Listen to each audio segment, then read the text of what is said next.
Children, nice to be back to you all. And we are now going to start with a new poem, An Elementary School in a Slum.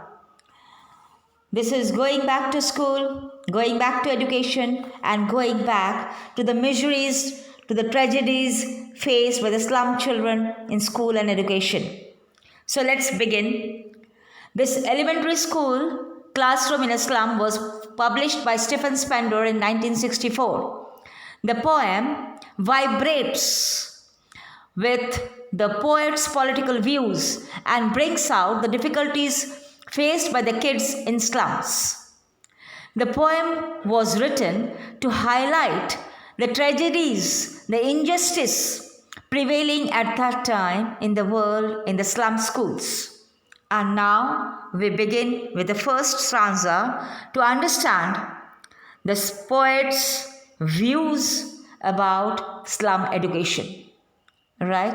So I'll be reading out the stanzas one by one. I hope you'll be able to follow. And as I will read, I will try to explain the stanza lines also. So try to keep your pen and paper ready so that we are able to note if we have to. Right? So we continue. Far, far from gusty waves, these children's faces like rootless weeds, the hair torn round their pallor, the tall girl with her weighed down head, the paper-seeming boy with rat's eyes, the stunted, unlucky hair of twisted bones, reciting a father's gnarled disease, his lesson from his desk at the back of the dim class. One unnoted, sweet and young, his eyes live in a dream of squirrel's game in tree room other than this. Children, this classroom, this slum school is very pathetic. Their world, the slum children live in a world that is far removed from the open, healthy environment. Far, far from the gusty waves, far, far from the deep, heavy waves. These children's faces are like rootless weeds. These children's faces are like unwanted weeds. Rootless weeds are meaning unwanted, something unwanted. Their hair is unkempt, U-N-K-E-M-P-T. Unkempt means untidy. Okay, torn round their pallor. Pallor means pale faces. Their hair is unkempt. Note down a new vocabulary word, unkempt. Unkempt means untidy. And the tall girl. In this classroom, there are three children. The tall girl, one paper-thin boy, and one sweet and young child. The tall girl, how she looks? She looks down with her weighed down head, meaning that already the burden of the situation, the burden of the circumstances are stressing her down. She is exhausted both physically and emotionally. The paper-thin boy is skinny. His eyes have a scared look, like you see this line, with rat's eyes. Rat's eyes mean actually the eyes have got a scared look. The rat's eyes are always scared. They are darting to and fro, left and right. Why? Because they are scared. And the boy's eyes were also darting to and fro and left and right like that. Means he was also scared. He was not confident. The stunted, unlucky hair. Hair means successor. The paper-thin boy was such an unlucky child of twisted bones. The whole body was full of twisted bones. Reciting, he has inherited, he has got a father's gnarled disease, a twisted disease of his father. He has inherited, he has got from his father, twisted bone disease. He was reciting means he was reading his lesson from his desk. First girl, the tall girl, was looking down. okay, with the burden of the responsibilities on her head. The second child, he was reciting, he was reading the lesson. He was only, full of twisted bones and paper seeming, paper thin boy with a scared look.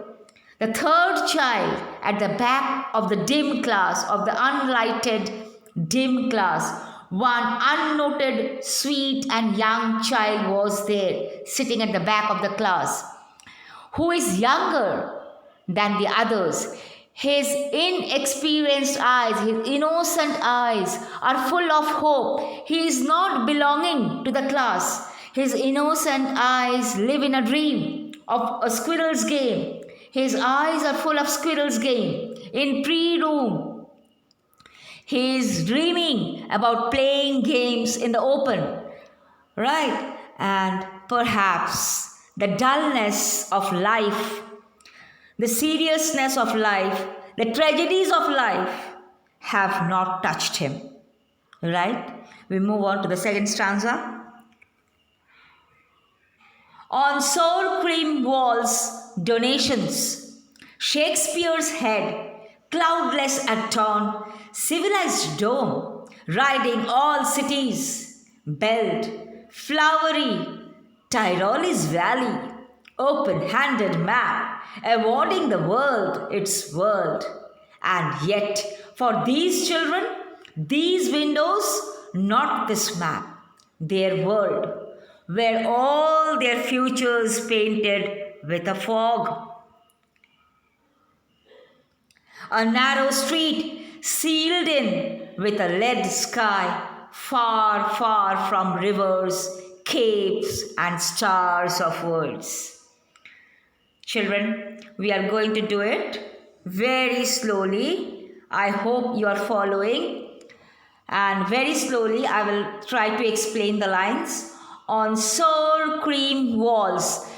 Now, you have seen the color of sour cream of white.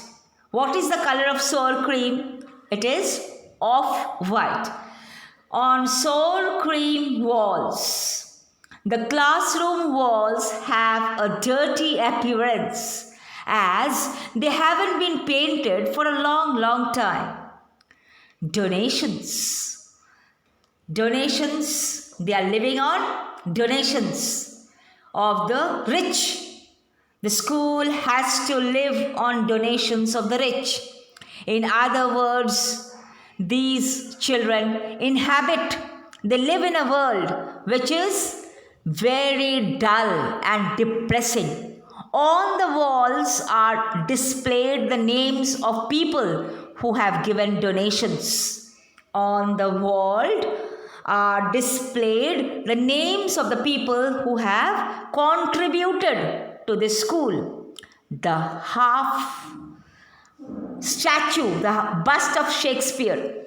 Bust means the half statue of Shakespeare with the background of a clear sky at the time of sunrise is also displayed on the wall. A Shakespeare's head, a picture of Shakespeare's head, half picture of Shakespeare, cloudless at dawn. Cloudless means it was clear sky that time. It was sunrise and it was clear sky. Okay. It is also there on the wall. A picture, a half picture of Shakespeare with the head against the background of a clear sky at the time of sunrise. The walls have a scenic picture of Tyrole's valley. Tyrole's valley, civilized dome, the picture of a dome. Beautiful dome, riding all cities. The dome was very big, above all cities. Picture of that. Belt, flowery, Tyrole's valley. This is the picture of Tyrole's valley with a dome, with flowery, beautiful picture of Tyrole's valley. It represents a world of heavenly beauty. The whole Tyrole's valley with its beautiful flowers, domes, they represent a beautiful world outside. Apart from all this, and yet, for these children, no, I'm sorry, open-handed map awarding the world its world. Now see, the walls also have a map revealing the world which they view from the classroom windows, which is foggy and harsh.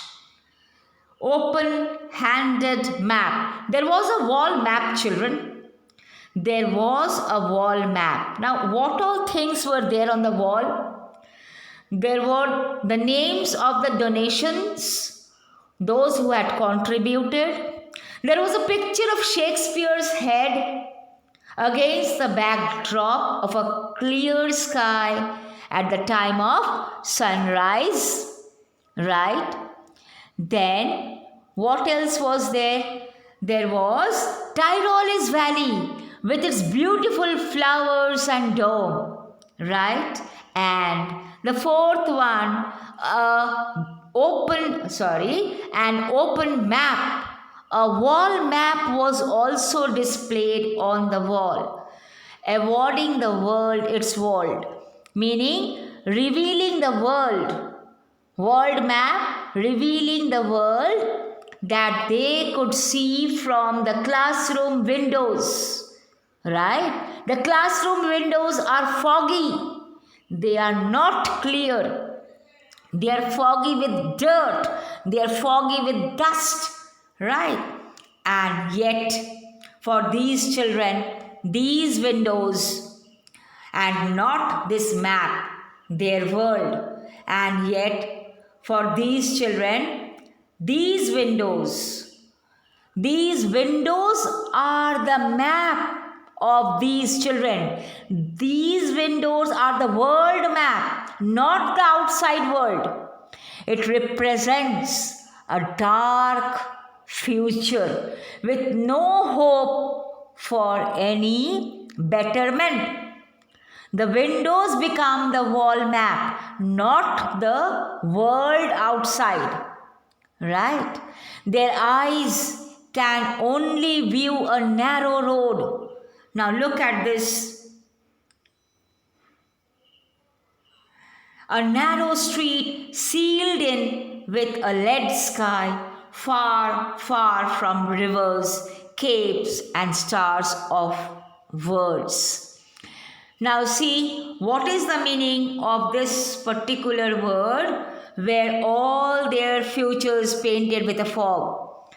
Meaning the windows, the darkness, the dirtiness of the windows, they are their world, right? And that is their future painted with a fog, means with all dustiness, with all hopeless situation. The poet suggests that these children are trapped in a hopeless situation and their world is far, far away, right? Their world is far, far away from the world outside. It is far, far away from rivers, from capes and stars of words.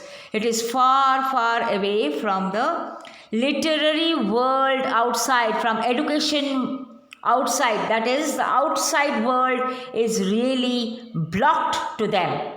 Right? A narrow street sealed in with a lead sky. There is no blue sky for them. It is a dark, cloudy sky. And what is happening? It is sealed. They cannot see the blue sky because on the windows, it is only fog. It is only what, children? Hopelessness of the situation. The dirt, the hopelessness of the situation, that there is no improvement, nothing waiting for them in future. Only a hopeless situation, a dark window, a dark sky, A narrow road, far away from the education, far away from the beautiful world outside. We will stop here and I will take you to the next stanzas in my next lecture. Thank you. Please revise the stanzas. If you have any doubts, please mention in your WhatsApp. Right? Thank you.